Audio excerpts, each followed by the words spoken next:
Boo! Have we got the Patreon? Yes, we've got a Patreon!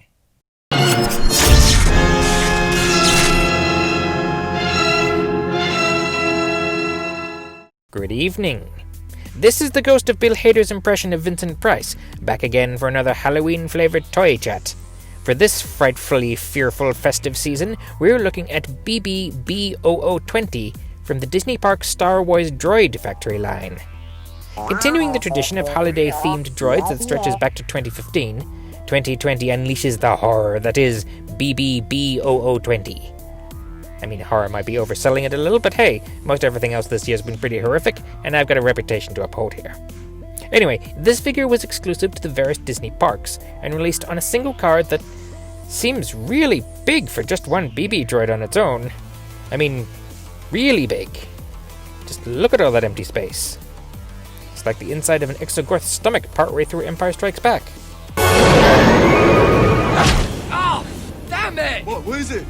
I'll never get a spaceship, never! The packaging, though unnecessarily spacious, does look nice and keeps in theme with previous releases, going with the blue and silver color scheme, a big clear bubble to view this demonic droid, and a photo of BB-BOO20 chillin' with some aki podlings on Pasana. The back of the card has a technical readout. Is that early steep 40 nanopin data port an in-joke?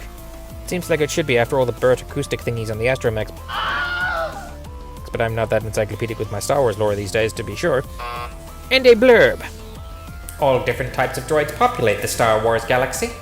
Each droid is different and has their own unique personality and colors.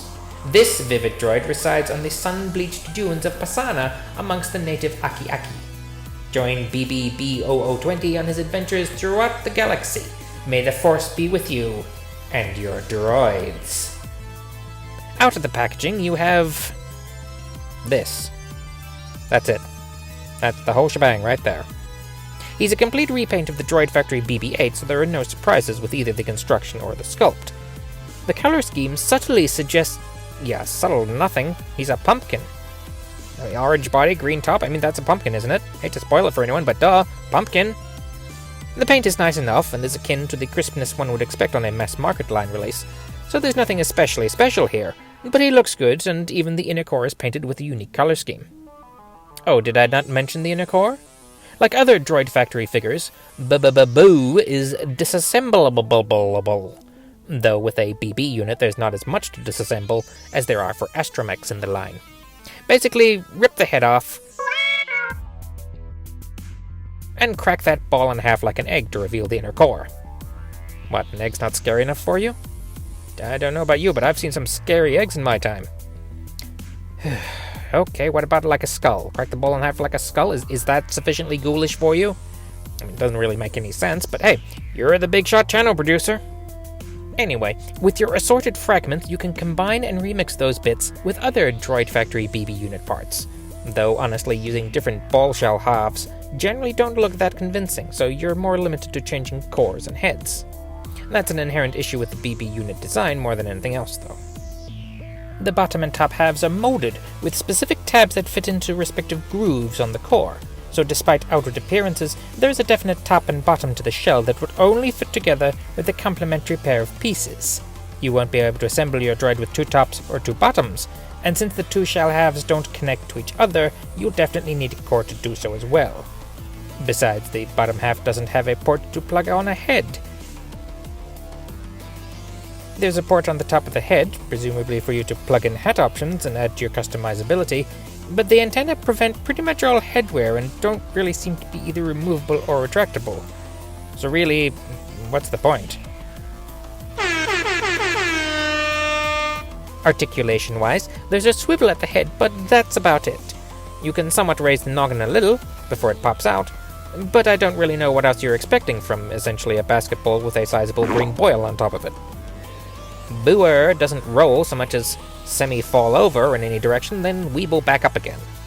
There's a weight to the core that keeps him upright, so at least you don't need to worry about him falling over in your display, but by the same token, you're not going to be able to pose him any other way without some external assistance.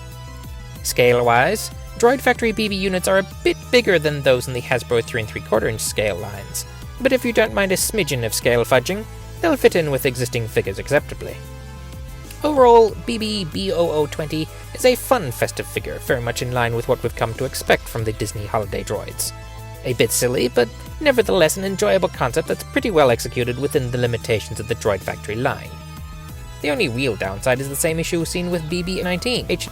A single BB unit on its own just doesn't seem as much value for money, and with this deco particularly, it really feels like it would have been nice to have more than just one. I mean, seriously, Disney, you couldn't have made this a 2 or a 3-pack? Pop some different heads on there, tweak the color scheme slightly, and we'd have a ready-to-go pumpkin patch of these pernicious pods. But perhaps that's a possibility for another day. Anyway, those are my thoughts. I'm dying to know yours. We're out of here for now, but be sure to like, share, comment, subscribe, and have yourselves a horrifyingly happy Halloween from Admiralty Entertainment!